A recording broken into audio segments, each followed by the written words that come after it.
नमस्कार, आप देख रहे हैं खबरें टीवी और मैं हूं आपके साथ सिमरन कहा।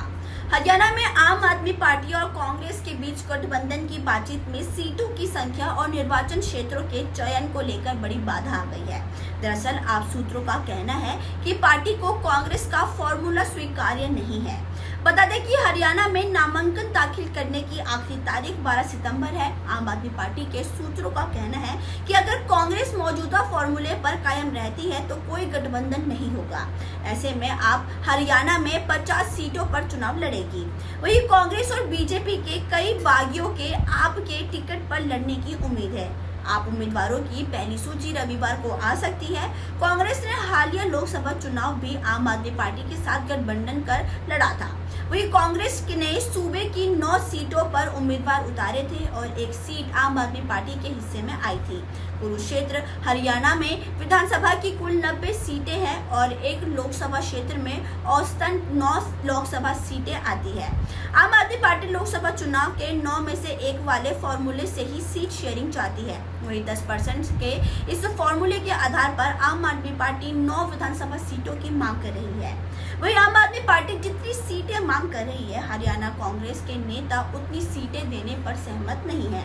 हरियाणा कांग्रेस चाहती है कि आम आदमी पार्टी, समाजवादी पार्टी और लेफ्ट को अगर साथ लेना ही है तो जितनी कम से कम सीटें पर सहमत किया जा सकता है किया जाए।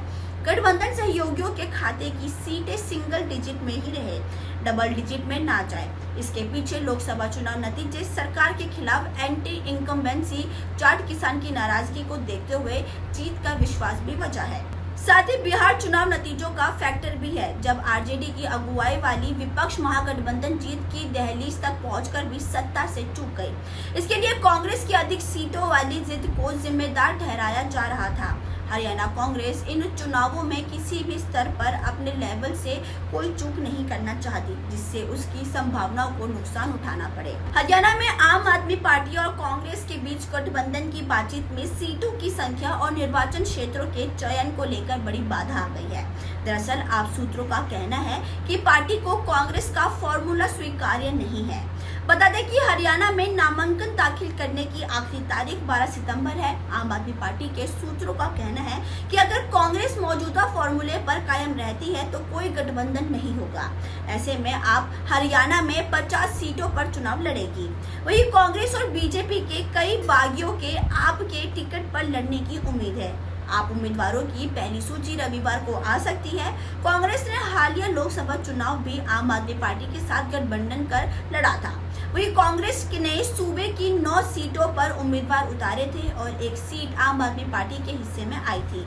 कुरुक्षेत्र हरियाणा में विधानसभा की कुल 90 सीटें हैं और एक लोकसभा क्षेत्र में औसतन 9 लोकसभा सीटें आती है। आम आदमी पार्टी लोकसभा चुनाव के 9 में से एक वाले फॉर्मूले से ही सीट शेयरिंग चाहती है। वहीं 10% के इस फॉर्मूले के आधार पर आम आदमी पार्टी 9 विधानसभा सीटों की मांग कर रही है। वहीं आम आदमी पार्टी जितनी सीटें मांग कर रही है, हरियाणा कांग्रेस के नेता उतनी सीटें देने पर सहमत नहीं है। हरियाणा कांग्रेस चाहती है कि आम आदमी पार्टी, समाजवादी पार्टी और लेफ्ट को अगर साथ लेना ही है तो जितनी कम से कम सीटें पर सहमत किया जा सकता है किया जाए। गठबंधन सहयोगियों के खाते की सीटें सिंगल डिजिट में ही रहे, डबल डिजिट में ना जाए। इसके पीछे लोकसभा चुनाव नतीजे, सरकार के खिलाफ एंटी इनकम्बेंसी, जाट किसान की नाराजगी को देखते हुए जीत का विश्वास भी वजह है। साथ ही बिहार चुनाव नतीजों का फैक्टर भी है। जब आरजेडी की अगुवाई वाली विपक्ष महागठबंधन जीत की दहलीज तक पहुंचकर भी सत्ता से चूक गई। इसके लिए कांग्रेस की अधिक सीटों वाली जिद को जिम्मेदार ठहराया जा रहा था। हरियाणा कांग्रेस इन चुनावों में किसी भी स्तर पर अपने लेवल से कोई चूक नहीं करना चाहती, जिससे उसकी संभावनाओं को नुकसान उठाना पड़े। खैर, अभी के लिए फिलहाल बस इतना ही। आगे की अपडेट जानने के लिए आप देखते रहिए खबरी टीवी। धन्यवाद।